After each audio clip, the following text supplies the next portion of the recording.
The courthouse doors swung open with a finality that made Clara Edwards's chest tighten, her family's angry voices still echoing in her ears as she stepped into the crisp autumn air, knowing she had just chosen love over everything they had ever wanted for her. The morning had started like any other Monday 3 months ago, before her world had turned completely upside down. Clara had been working as a florist at Petals and Stems, a small shop tucked between a bakery and a bookstore on Maple Street. She loved the work, the way flowers could transform someone's entire day, how a simple arrangement could say everything words could not. Her hands had been deep in a bucket of roses when the bell above the door chimed. "Be right with you," she had called out, carefully trimming thorns from the stems. When she finally looked up, she found herself staring at possibly the most attractive man she had ever seen in person. Tall, broad-shouldered, with dark hair that looked professionally styled and eyes so blue, they reminded her of the delphiniums she kept in the cooler. He wore a charcoal suit that probably cost more than her monthly rent, and he looked completely out of place among the buckets of flowers and handwritten price tags. "Hi," he said, his voice warm. "I need something for my mother's birthday. I have no idea what I am doing." Clara wiped her hands on her apron and smiled. "Well, you came to the right place. Tell me about her. What is she like?" He seemed surprised by the question. "Most people just ask what I want to spend. Flowers are personal. The price does not matter if they do not mean anything." She walked around the counter, already mentally sorting through options. "So, your mother. She is elegant but not showy. She has this garden at her house that she is incredibly proud of. Roses mostly, but also these purple flowers I can never remember the name of. Lavender, lilacs. "That is it," Clara nodded, already moving toward the cooler. "When is her birthday?" "Tomorrow. I know I should have planned better." "Tomorrow works. Lucky for you, I just got fresh lilacs in this morning, which is rare for this time of year." She pulled out several options, laying them on the work table. "We could do a mixed arrangement with the lilacs as the focal point, add some white roses for elegance, maybe some eucalyptus for texture." He watched her work with obvious interest. "You really know what you are doing." "I have been doing this since I was 16. My grandmother owned a flower shop. I basically grew up in one." She began selecting stems, her hands moving with practiced confidence. "Is your mother traditional or does she like modern arrangements?" "Traditional, definitely." "Perfect." Clara assembled the arrangement as she spoke, explaining her choices. He asked questions, seemed genuinely interested, and she found herself enjoying the conversation more than she had enjoyed talking to anyone in months. When she finished, the bouquet was beautiful, classic without being boring. "That is perfect," he said, his face lighting up. "She is going to love it. I will add a card. What would you like it to say?" "Just sign it from James." She wrote out the card in her careful handwriting, wrapped the arrangement in brown paper tied with twine, and handed it over. When he pulled out his wallet, she named a price that was fair but not inflated despite his obvious wealth. "You could have charged me triple," he said, handing her his card. "I could have, but that is not how I do business." She ran his card, handed him the receipt, and smiled. "I hope your mother has a wonderful birthday." "Thank you, Clara." He glanced at her name tag. "I mean it. This was the best customer service I have had in a long time." He left, and Clara thought that would be the end of it. Rich men in expensive suits did not usually return to small flower shops. But 2 days later, James walked back in. "Did your mother like the flowers?" Clara asked, looking up from the hydrangeas she was arranging for a wedding order. "She loved them. Cried, actually. Said they were the most thoughtful gift she had received in years." He approached the counter, hands in his pockets. "I was wondering if you would like to get coffee sometime." Clara's heart did a small flip. Coffee or dinner or lunch, whatever you prefer, I would like to get to know you better. She should have said no. Everything about him screamed complication. But something in his eyes made her want to say yes, made her curious about the man beneath the expensive suit. Coffee sounds nice. They met the next evening at a small cafe 3 blocks from her apartment. Clara arrived wearing jeans and a sweater, her dark hair pulled back in a ponytail, suddenly feeling underdressed when she saw James already seated at a corner table. But his face lit up when he saw her, and he stood immediately, pulling out her chair. "Thank you for coming," he said. "I was worried you might change your mind." "I almost did," she admitted. "You are kind of intimidating," he laughed. "I get that a lot, but I promise I am just a normal person. A normal person who wears $1,000 suits to flower shops. Okay, maybe not completely normal." He signaled the waiter. "What would you like?" They talked for 3 hours. Clara learned that James Donovan was 31, 6 years older than her, and worked in real estate development. He was careful about details, never quite explaining the scope of his business, but she got the impression it was significant. He asked about her life, her dreams, why she loved flowers. "They are temporary," she said, stirring her second latte. "That is what makes them special. You have to appreciate them while you can because they will not last forever. It makes every moment more important." I never thought of it that way. Most people do not. They just see something pretty. "I think you are pretty remarkable, Clara Edwards." She blushed, looking down at her cup. "You barely know me." "Then let me get to know you better." One coffee date turned into 2, then dinner, then long walks through the city as autumn deepened into winter.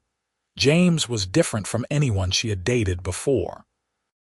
Attentive without being overbearing, confident but willing to be vulnerable, successful but not arrogant about it. He asked her opinion on things, listened when she spoke, remembered small details she mentioned in passing. 6 weeks into dating, she met him at his office because he had run late at a meeting. The building was downtown, glass and steel reaching toward the sky, and when she told the security guard she was there to see James Donovan, the man's entire demeanor changed. "Of course, Miss Edwards." "Mr. Donovan said to send you straight up. Top floor." The elevator ride gave her time to feel increasingly nervous. Top floor meant corner office meant serious executive. When the doors opened, she stepped into a reception area that looked like something from a magazine. The receptionist, an elegant woman in her 50s, smiled warmly. "You must be Clara. He is just finishing a call. Please have a seat." Clara sat on a leather sofa that probably cost more than her car, her mind racing. She pulled out her phone and did something she realized she should have done weeks ago. She searched for James Donovan. The results made her stomach drop. James Donovan was not just in real estate development. He owned Donovan Properties, one of the largest commercial real estate firms on the East Coast. The articles described him as a billionaire, threw around numbers that made her head spin, showed photos of him at charity galas and business conferences. "Clara." She looked up to find James standing in front of her, concern on his face. "Hey, you okay? You look pale. You are a billionaire." The words came out flat. His expression shifted, became guarded. "Can we talk in my office?" She followed him into a massive space with floor-to-ceiling windows overlooking the city. He closed the door, leaned against his desk. "I was going to tell you." "When? We have been dating for 6 weeks, James." "I know. I just wanted you to get to know me first, not my bank account. Not what I do, just me." He ran a hand through his hair, frustrated. "Every woman I've dated in the past 5 years has either wanted my money or been intimidated by it. You treated me like a person. Do you know how rare that is? You lied to me." "I did not lie. I just did not tell you everything." He took a step toward her. Clara, does it really change anything? I am still the same person who sat with you in that cafe and talked for 3 hours. Still the same person who brings you coffee at work because I know you forget to take breaks. The money does not change who I am. It changes everything, James. We are from completely different worlds, only if we let it. He reached for her hand. Please, do not let this ruin what we have. She wanted to be angry, wanted to feel betrayed. But looking at him, seeing the genuine worry in his eyes, she realized he was right. The man she had fallen for over the past 6 weeks was real, billionaire or not. No more secrets. No more secrets, he agreed, relief flooding his features. That should have been the biggest obstacle. Clara thought if she could handle the wealth disparity, everything else would be manageable. She was wrong. Meeting his family went surprisingly well. His mother, Catherine, was gracious and kind, still displaying the lilac arrangement in her sitting room even though the flowers had long since been replaced. His father, Richard, was more reserved but clearly respected his son's choice. They welcomed her warmly, asked about her work with genuine interest, and never once made her feel inferior. Her family was a different story entirely. Clara came from a middle-class background. Her father, Thomas Edwards, was a high school principal who believed in hard work and practicality. Her mother, Susan, taught elementary school and had definite opinions about appropriate life choices. Her older brother, Michael, was a lawyer who had married a doctor, and they were held up as the golden standard of success. When Clara told them she was dating someone seriously, her mother immediately began planning a family dinner. I cannot wait to meet him, sweetheart. Tell me about him. His name is James. He is kind, thoughtful, funny. He makes me really happy. What does he do? Clara hesitated. He works in real estate. Oh, that is nice. Is he an agent? Not exactly. The dinner was scheduled for a Sunday evening. James arrived wearing dark slacks and a button-down shirt, deliberately dressing down from his usual style. He brought an expensive bottle of wine and flowers for her mother, 24 roses that Clara had helped him pick out. Everything was fine until her father asked the inevitable question. So James, Clara says you are in real estate. What firm are you with? I own my own company, sir. Donovan Properties. Clara watched her brother's face change, recognition clicking into place. Donovan Properties. The Donovan Properties. You developed the Harbor Point complex downtown. Among other projects, yes. Her mother set down her fork. I am sorry, I am not familiar. Is it a large company, Mom? Michael said, his voice strange. He is a billionaire. James Donovan is one of the wealthiest men in the state. The temperature in the room dropped 20 degrees. Her father's expression became stony. Her mother looked between Clara and James with something like panic. Only Michael seemed intrigued, leaning forward with interest. A billionaire, her father repeated slowly. Clara, can I speak with you in the kitchen? It was not a request. Clara followed him out, her stomach in knots. The moment they were alone, he turned on her. What are you thinking? Dad, I am dating him. That is all. That is all. Honey, men like that do not marry women like you. They date them, sure. But when it comes time to settle down, they choose someone from their own world. The word stung. Women like me. What does that mean? You know what I mean. You are a florist, Clara. A florist. He probably spends more on a single dinner than you make in a month. I thought you raised me to believe that honest work was valuable, that doing what I love matters more than money. I did. But I also raised you to be realistic. This relationship has nowhere to go, and when it ends, you are going to be heartbroken. His voice softened. I am trying to protect you. I do not need protection. I need support. They returned to the table to find an awkward silence. James met Clara's eyes, a question in his expression. She gave a tiny shake of her head. The rest of the dinner was painful, her parents making barely polite conversation while Michael asked James increasingly pointed questions about his business ventures. In the car afterward, James took her hand. "That was rough.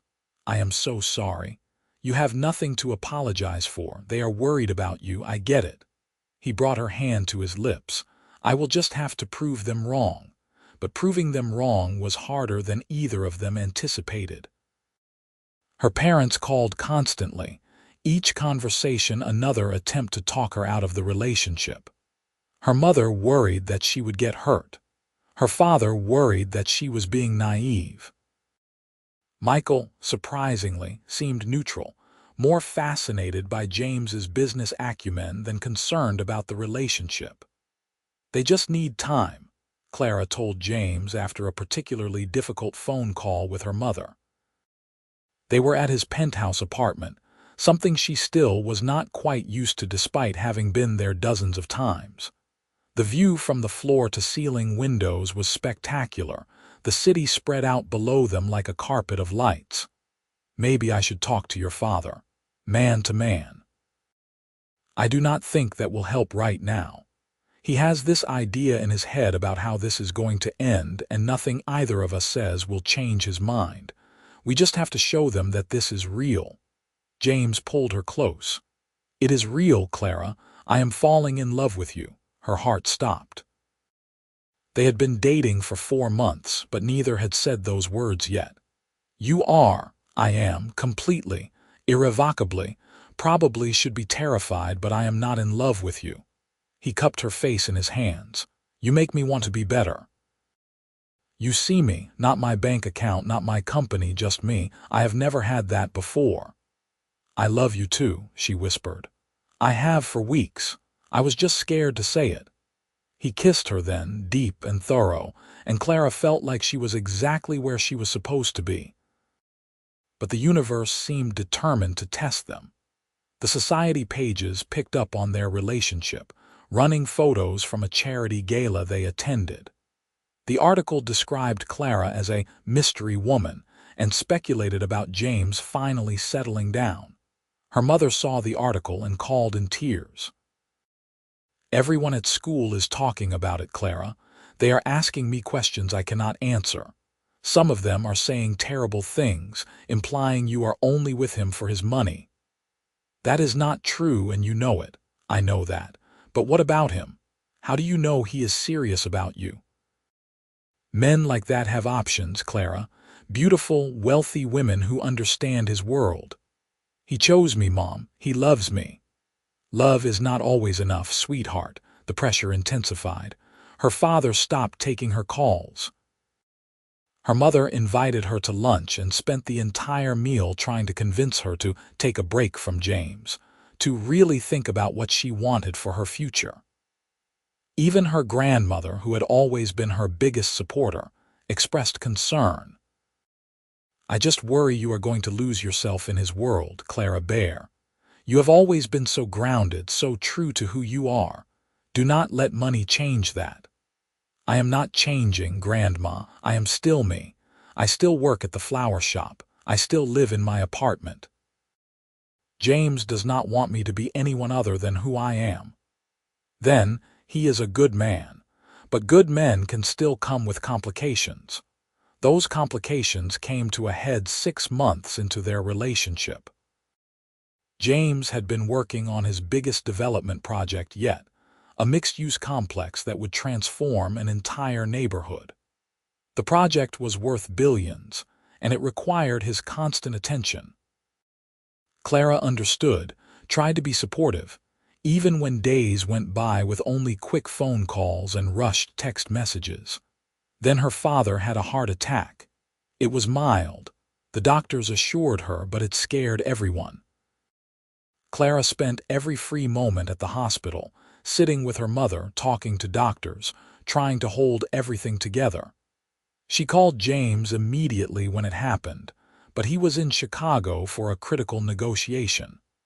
"I will catch the next flight," he said immediately. "No, finish your meeting. He is stable. There is nothing you can do here anyway. Clara, your father is in the hospital. I should be there. Really, it is okay. Just come when you can. He arrived the next evening, walking into the hospital waiting room still wearing his suit from the meeting. Clara stood when she saw him, exhaustion hitting her all at once. He wrapped her in his arms and she let herself fall apart for just a moment. "How is he?" James asked. "Better. They are saying he can go home in a few days. He needs to make some lifestyle changes, but he should be fine." "And you, how are you holding up?" "I am okay now that you are here." Her mother approached them, her face drawn with stress. "James, thank you for coming." "Of course, Mrs. Edwards. If there is anything I can do, anything at all, please let me know." "Actually, there is something." Her mother glanced at Clara, then back at James. "Can I speak with you privately?" Clara's stomach dropped. "Mom, what are you doing?" "It is all right," James said quietly. "I will talk to her." They disappeared down the hallway and Clara was left standing with Michael, who had arrived an hour earlier. "This should be interesting," her brother said. "What did she say to you when you got here?" "That Dad's heart attack was a wake-up call. That life is too short for complications. That you deserve someone who can really be there for you. James is there for me. He flew back from Chicago in the middle of the most important negotiation of his career." "I know that. You know that. But Mom has it in her head that his money and his obligations will always come first." Michael put a hand on her shoulder. "For what it is worth, I think he is good for you. I have never seen you this happy."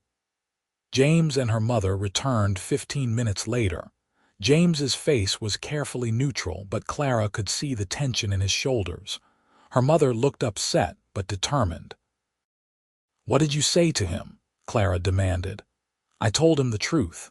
That this relationship is putting too much strain on you, on our family, that maybe it would be better for everyone if you both took a step back." "You asked him to break up with me." Clara's voice rose. Several people in the waiting room turned to look. "I asked him to think about what is best for you. And if he really loves you, he will realize that you deserve someone who can give you a normal life. Someone whose world does not come with photographers and speculation and constant pressure." Clara turned to James, her heart pounding. "Tell me you did not agree to this." "I told your mother that I love you and I am not going anywhere unless you want me to go." He took her hand. "But she is right about one thing. My world does come with complications. And I hate that it is causing you stress, especially right now. Every relationship has complications. That does not mean we give up." "I am not giving up," he said firmly. "I am in this, Clara, completely, as long as you want me here. I absolutely do." Her mother shook her head. "You are making a mistake, Clara. You will see that eventually." "Then it is my mistake to make." The conversation left a rift that felt impossible to bridge. Her father, once he was well enough to hear what happened, sided with her mother. They did not forbid Clara from seeing James, but they made their disappointment clear at every opportunity. Sunday dinners stopped. Phone calls became brief and awkward. Even her grandmother seemed to pull back, though she never explicitly criticized the relationship. "I feel like I am losing my family," Clara told James one night. They were at her apartment, a small one-bedroom she had insisted on keeping despite James's offers to help her find something bigger. "I never thought they would react this way. Give them time. They will come around." "What if they do not? What if I have to choose between you and them?" James was quiet for a long moment. "I would never ask you to choose. If you need to take a break to repair things with your family, I will understand." "That is not what I want." She curled into his side. "I just want everyone to see what I see, that you are the best thing that has ever happened to me. You are the best thing that has ever happened to me too." He kissed the top of her head. "We will figure this out together." But figuring it out proved complicated.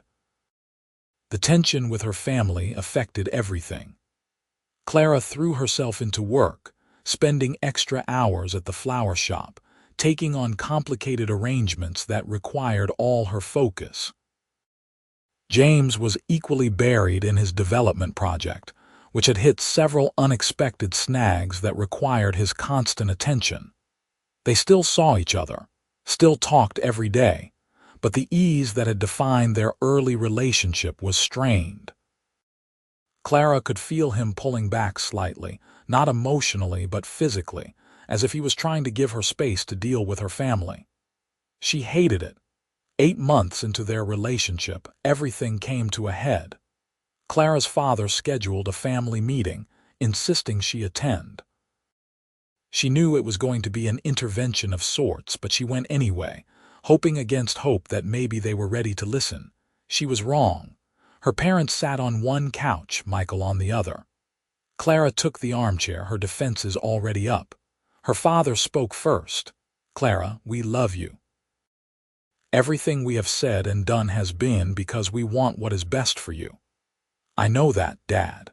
Then you must see that this relationship is not sustainable. James Donovan lives in a completely different world. Eventually, you are going to have to conform to that world, give up who you are, and we do not want to see that happen.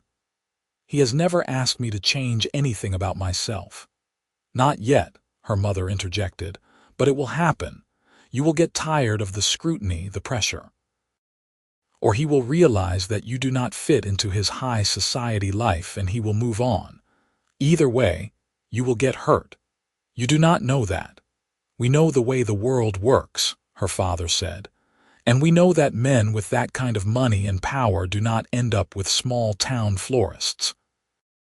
"It is not meant as an insult, honey. It is just reality." Michael had been quiet, but he finally spoke. "Have you considered that maybe Clara knows what she is doing? She is not naive. She went into this relationship with her eyes open." "Stay out of this," their mother snapped. "No. You asked me here, so I get a say." He looked at Clara. "Does he make you happy, incredibly happy? Does he treat you well, respect you, support your goals?" "Yes to all of it." "Then what is the problem? So he has money. That is not a character flaw." "The problem is that relationships like this do not work," their father said firmly. "Clara needs to face reality before she gets in any deeper." "I am already in deep, Dad. I love him, and he loves me. That should be enough." "But it is not," her mother said, tears in her eyes. "Love is not enough when everything else is stacked against you." Clara stood. "I came here hoping you were ready to support me, but I see nothing has changed. So let me be clear. I am with James. I am going to keep being with James. And if you cannot accept that, then I guess we have nothing more to talk about." She walked out, shaking with adrenaline and hurt. In her car, she called James. "Can you meet me?" "Of course." "Where?" "Your place. I just need to see you." He was waiting when she arrived, pulling her into his arms the moment she walked through the door. She told him everything, the words tumbling out. He listened without interrupting, his jaw tight. "I am sorry," he said when she finished. "This is my fault. If I was just a normal person with a normal job, none of this would be happening." "Do not say that. I do not want a normal person, I want you." "But at what cost? You are losing your family, Clara." "No, they are choosing to push me away. There is a difference." She pulled back to look at him. "Unless you are having second thoughts. If you are, tell me now." "I am not having second thoughts about us.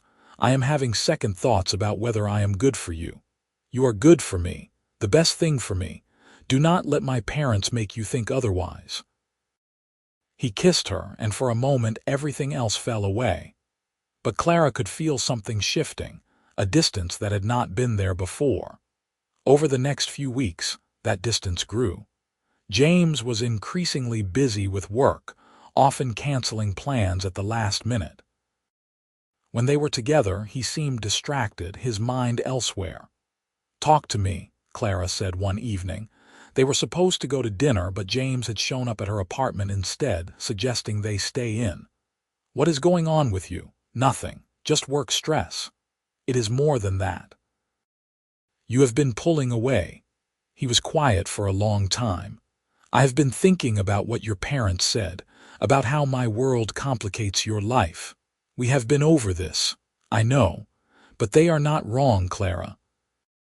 Since we started dating, you have been photographed without your permission, had strangers speculate about your motives, lost closeness with your family. All because of me. I made those choices, not you. But would you have to make them if you were with someone else? Someone normal?" "I do not want someone else, I want you." She took his hands. "James, where is this coming from, really?" "I ran into your father yesterday, at the hospital actually. I was there for a board meeting for the foundation, and he was there for a follow-up appointment." Clara's heart sank. "What did he say?" "That I was being selfish. That if I really loved you, I would let you go so you could have a real chance at happiness with someone who could give you a simple, uncomplicated life." James pulled away, standing to pace. "And maybe he is right." "He is not right. James, look at me." She waited until he met her eyes. "I am not some fragile thing that needs protecting. I am a grown woman who made a choice. I chose you. I keep choosing you. And unless you do not want me anymore, my father's opinion should not matter. Of course I want you, but I want you to be happy more." "I am happy. I am miserable right now because you are scaring me, but I am happy with you, with us." He sat back down, pulling her close. "I am sorry. I have just been in my head too much lately." "Then get out of your head and be here with me." They made up, made love, and Clara thought maybe they had weathered the worst of it. But doubt, once planted, is hard to uproot entirely. She could see it in small moments, the way James sometimes looked at her with something like sadness, the way he hesitated before making plans too far in advance. 3 weeks later, James asked her to marry him. They were at the botanical gardens, walking through the rose section at sunset. He stopped in front of a massive display of white roses, the same flowers she had put in his mother's arrangement all those months ago. "Clara Edwards, I am completely in love with you. You make me laugh, you challenge me, you make every single day better just by being in it. I know things have been difficult. I know your family does not approve. But I do not care about any of that. I care about you, about us. About building a life together." He got down on one knee, pulling out a velvet box. "Will you marry me?" The ring was beautiful, a simple solitaire diamond that caught the fading light. But more beautiful was the look in his eyes, the hope and love and vulnerability all mixed together. "Yes," she breathed. "Yes, absolutely yes." He slipped the ring on her finger and kissed her, and Clara felt like her heart might burst from happiness. This was what mattered. Not her parents' approval, not society's speculation, just this moment and this man and the future they were choosing together. She called her mother that night, her hand shaking as she dialed. "Mom, James asked me to marry him. I said yes." The silence on the other end was deafening. Then quietly, "Clara, are you sure about this?" "I have never been more sure of anything." "Then I hope you are right. I really do. But do not expect us to celebrate this engagement. We cannot support a decision we think is wrong." The words hurt, but Clara had expected them. "I am sorry you feel that way, but I hope you will change your mind. I want you there when I get married, Mom. I want my family there. We will see." Her mother hung up and Clara cried in James's arms. "They will come around," he promised. "They have to." But as the weeks passed and wedding planning began in earnest, her parents remained distant. They did not ask about the wedding, did not want to hear about the venue or the flowers or the dress. Michael was the only one who showed any interest, and even that felt muted, like he was trying not to take sides. Planning a wedding under those circumstances was painful. Every decision reminded Clara of what was missing. She looked at venues with James's mother instead of her own. She went dress shopping with her best friend from college instead of her mom. She selected flowers alone, her expertise making it easy but her heart aching for family approval that never came. 2 months before the wedding, Catherine Donovan invited Clara to lunch. They had been spending more time together, and Clara had grown genuinely fond of James's mother.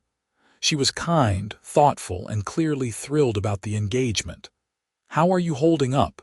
Catherine asked over salads at an upscale restaurant. "I am okay, busy with planning." "And your family?" Clara set down her fork, still not on board. "That must be incredibly difficult." "It is, but I am trying not to let it ruin what should be a happy time." Catherine reached across the table and took her hand. "Clara, I want you to know something. When James first told me about you, I was skeptical, not because of who you are, but because of what he is. Billionaires attract a certain type of person, and I have watched my son navigate that his entire adult life. But then I met you, and I understood. You love him for him, not what he can provide. That is extraordinarily rare and precious. I do love him so much. I know you do. And he loves you in a way I have never seen him love anyone. You make him better, Clara, happier, more grounded." She squeezed her hand. "Your parents will see that eventually, and if they do not, their loss. You are getting a wonderful son, and we are getting a wonderful daughter." The kindness made Clara tear up. "Thank you. That means more than you know. One more thing. I know you have been planning this wedding yourselves, trying to keep it simple and manageable. But Richard and I would like to contribute, not to take over, just to help make sure you have the wedding you truly want without worrying about the budget." "Catherine, that is too generous." "Nonsense. You are family now. Let us do this for you, for both of you." Clara agreed, and with the Donovans' help, the wedding planning became more joyful.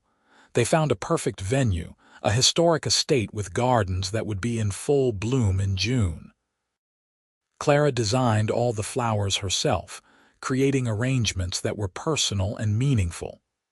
James insisted on only one thing, that the ceremony include white roses and lilacs, a nod to where their story began. 1 month before the wedding, Michael called. "Hey, can we meet for coffee?" "Just you and me." They met at the same cafe where Clara and James had their first date. Her brother looked tired, stressed in a way she had not seen before. "Everything okay?" she asked. "Yeah, no, I do not know." He ran a hand through his hair. "I need to tell you something, and you are probably going to be mad." "What did you do?" "I did some digging." "On James?" Clara stiffened. "What kind of digging?" "Background stuff. Financial records, business dealings, personal history. I know, it was invasive and wrong. But I needed to know if Mom and Dad's concerns had any merit. And the guy is clean, Clara, squeaky clean. He is known for fair business practices, treating employees well, massive charitable donations. His ex-girlfriends, the ones I could track down, all spoke well of him even after they broke up. His friends are loyal, his business partners trust him, his reputation is impeccable." Michael leaned back. "I went looking for red flags, and I found nothing but green lights." "You thought you would find something bad." "I thought there had to be something that explained why a billionaire was interested in my little sister. Some angle, some game he was playing." He smiled sheepishly. "Turns out the explanation is simple. You are amazing, and he is smart enough to see that." Clara did not know whether to be angry or relieved. "Why are you telling me this?" "Because I am going to tell Mom and Dad. They need to know that their concerns are baseless. James is not going to hurt you. And if they keep pushing you away over this, they are going to lose you. I am not going to let that happen without a fight." "Michael, you do not have to do this." "Yeah, I do. You are my sister. I should have stood up for you more from the beginning, so I am standing up now." True to his word, Michael confronted their parents that weekend. Clara was not there, but he called her afterward. "I showed them everything. All the research, all the evidence that James is exactly who he appears to be, a good man who loves their daughter." "How did they react?" Dad was quiet. Mom cried. I think reality is starting to set in, that they have spent the past year pushing away their daughter over unfounded fears. Do you think they will come to the wedding? I do not know, but I am working on it. 2 weeks before the wedding, Clara's mother called. Can I come see you? They met at Clara's apartment. Her mother looked older somehow, the stress of the past year showing on her face. They sat in awkward silence before Susan finally spoke.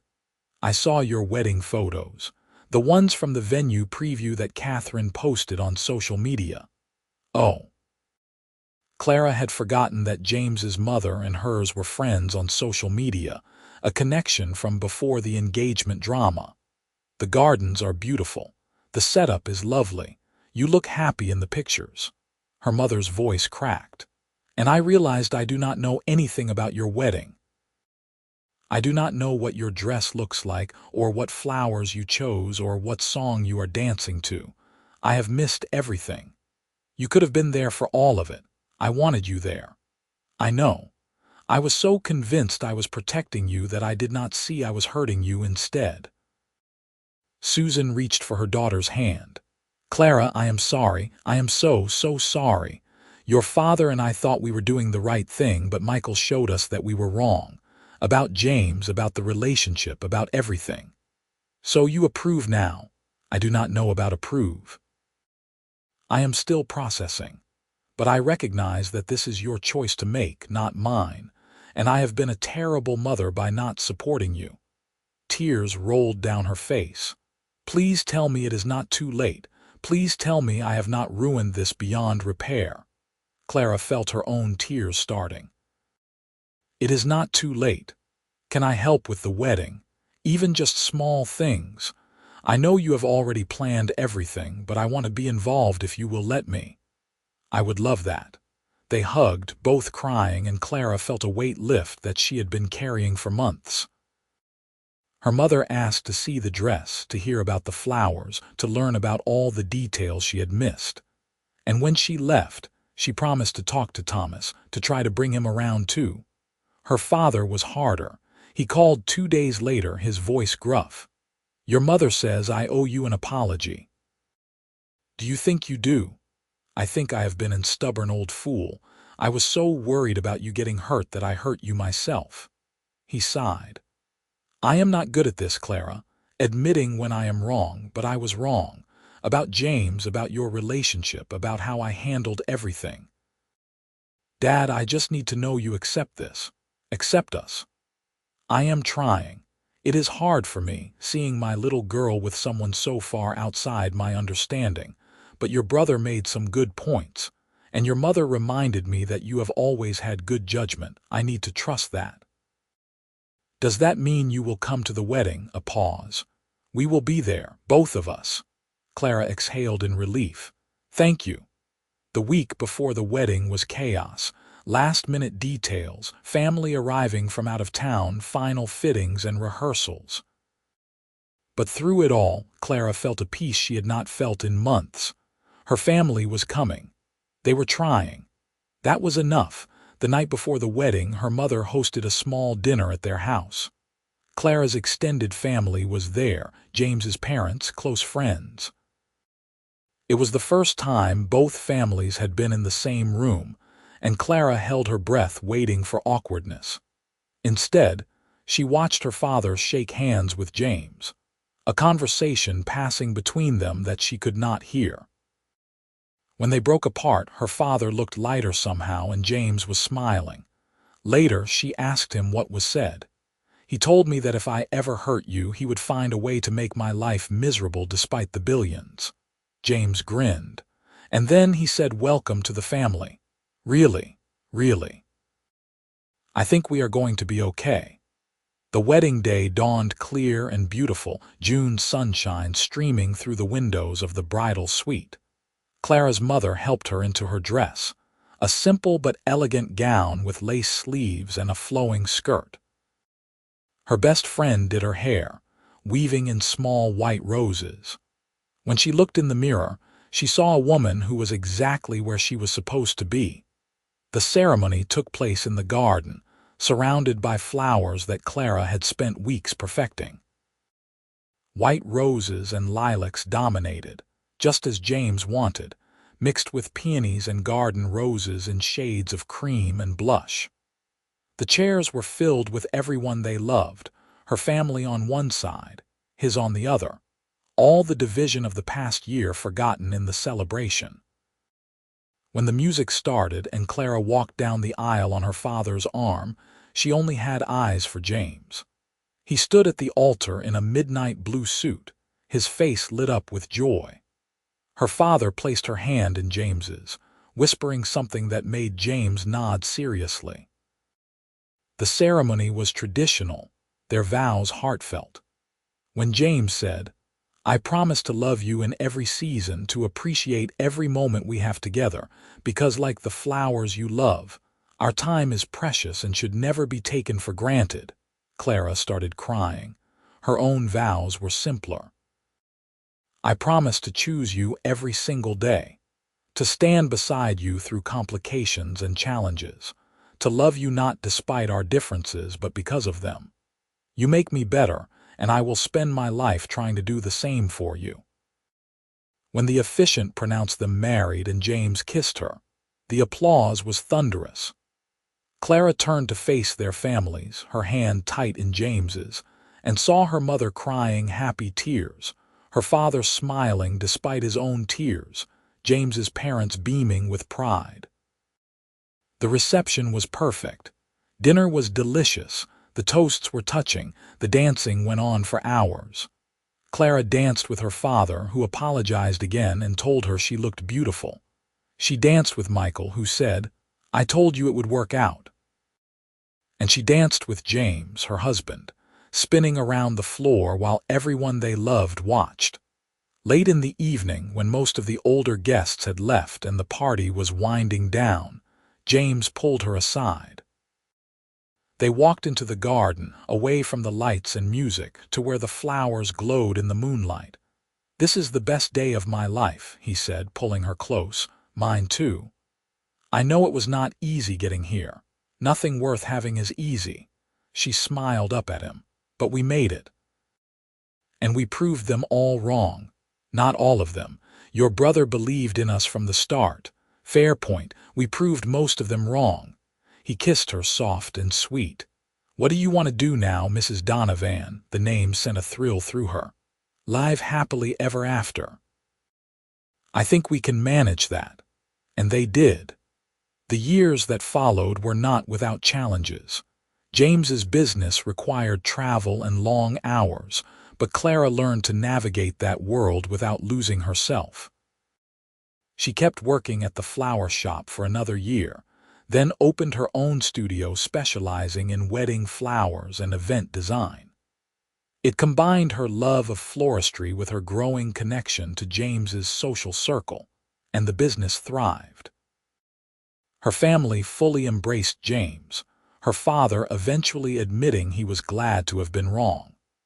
Her mother and Catherine became close friends, planning holidays together and spoiling their future grandchildren before they even existed.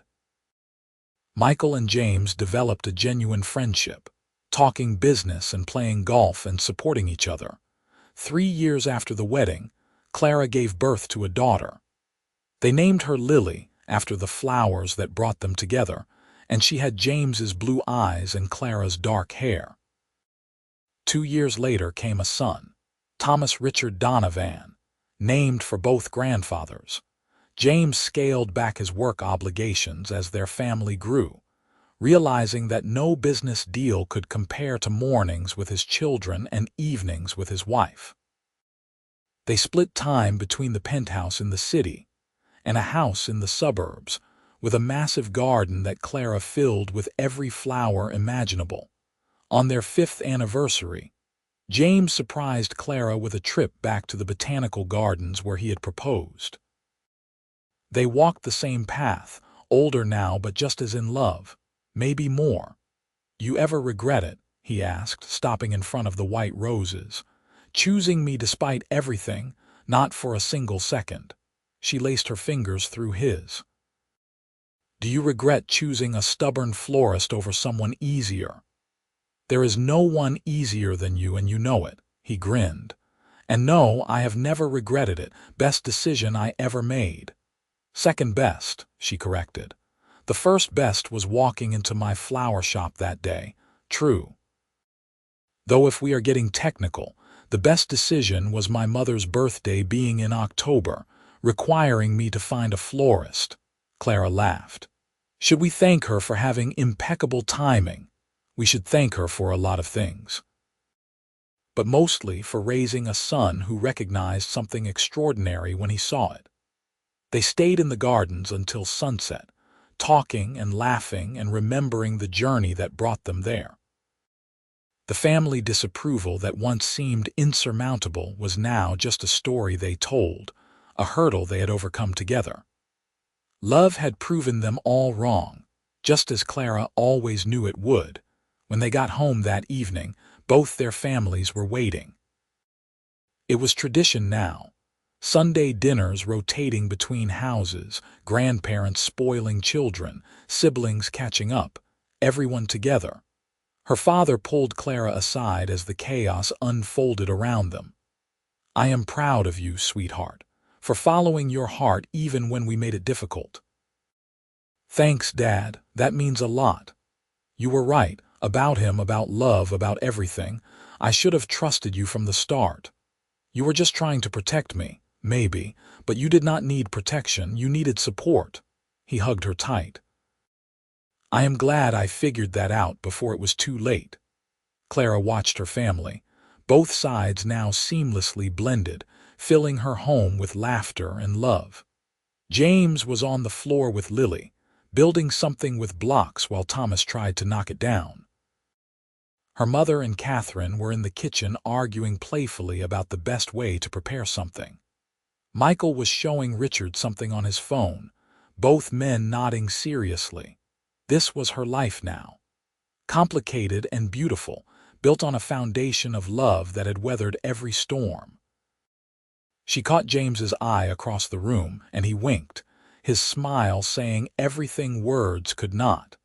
They had faced family disapproval and come out stronger. They had navigated two different worlds and built a bridge between them. They had chosen each other every single day, and that choice had created something extraordinary.